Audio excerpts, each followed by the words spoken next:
Hello, இந்த வீடியோவில் NCERT புக்கில் இன்டகிரேஷன் சாப்டர் கிளாஸ் 12 அதில் உள்ள ஒரு கொஸ்டின், அதை சால்வ் பண்ணி சில கான்செப்ட் லேர்ன் பண்ண போகிறோம்.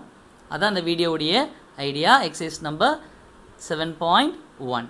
Okay, integral over ax² + bx + c dx, அதுதான் நம்மளுடைய கேள்வி. அதை நான் I அப்படின்னு எழுதிக்கிறேன். I அப்படின்னு எழுதிக்கிறேன். ஓகேவா? சரி, இப்போது நம்ம என்ன பண்ண போகிறோம், முதல்ல என்ன பண்ணிக்கலாம், ஒவ்வொருத்தையும் தனித்தனியாக அந்த dxஐ மல்டிப்ளை பண்ணி எழுதிக்கலாம். மல்டிப்ளை பண்ணிவிட்டு நம்ம இன்டகிரேஷனை ஸ்ப்ளிட் பண்ணி எழுதிக்கலாம். ஓகே, ஸோ dxஐ வந்து முதல்ல இதுக்கு மல்டிப்ளை பண்ணும்போது ax² dx, அடுத்து என்ன இருக்குது bx dx, அடுத்து c dx. அடுத்து இன்டகிரேஷன் சைனை ஒவ்வொரு இதுக்கும் தனித்தனியாக நான் அப்ளை பண்ணிக்கிறேன்.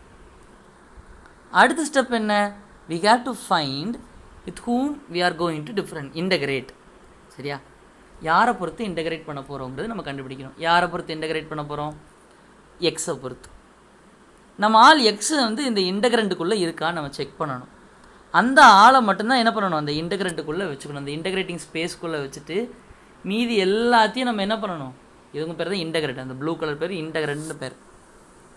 நம்ம எக்ஸ் இருக்கிறவங்கள மட்டும்தான் உள்ளக்கு வச்சுக்கணும். மற்ற எல்லாரையும் நம்ம என்ன பண்ணிடணும், வெளியே கொண்டு போயிடணும். எக்ஸ் எங்கே இருக்காங்க, இங்கே இருக்காங்க.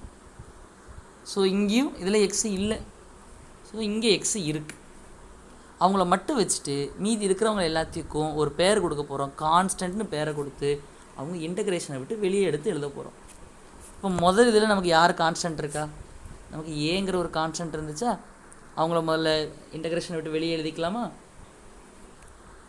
ரெண்டாவது இதில் கான்ஸ்டன்ட் யார் இருக்கா, பி, அவங்களும் நம்ம என்ன பண்ணிக்கலாம், இன்டகிரேஷனை விட்டு வெளியே எழுதி கொள்ளலாம்.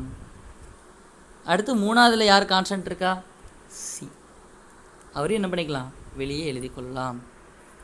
ஓகே, ஸோ இப்போ நம்ம என்ன ரூல் அப்ளை பண்ண பார்த்தீங்கன்னா, இங்கே வந்து எக்ஸ் பவரில் வெறும் எக்ஸ் இருந்தால் x பவர் 1. நம்ம we can apply the formula, என்னது, integral over x power n dx equal to x power n plus 1. அந்த பவரில் இருக்கிறவங்களோட ஒன்று ஆட் பண்ணிவிட்டு அதே ஆட்களை கீழே போட்டுற வேண்டியதான், டினாமினேட்டரில் போடுறது தான் இன்டகிரேஷன் பண்ணியாச்சுங்கிறதுக்கான ரூல். ஓகே, ஃபார்முலா பண்ணிடலாமா.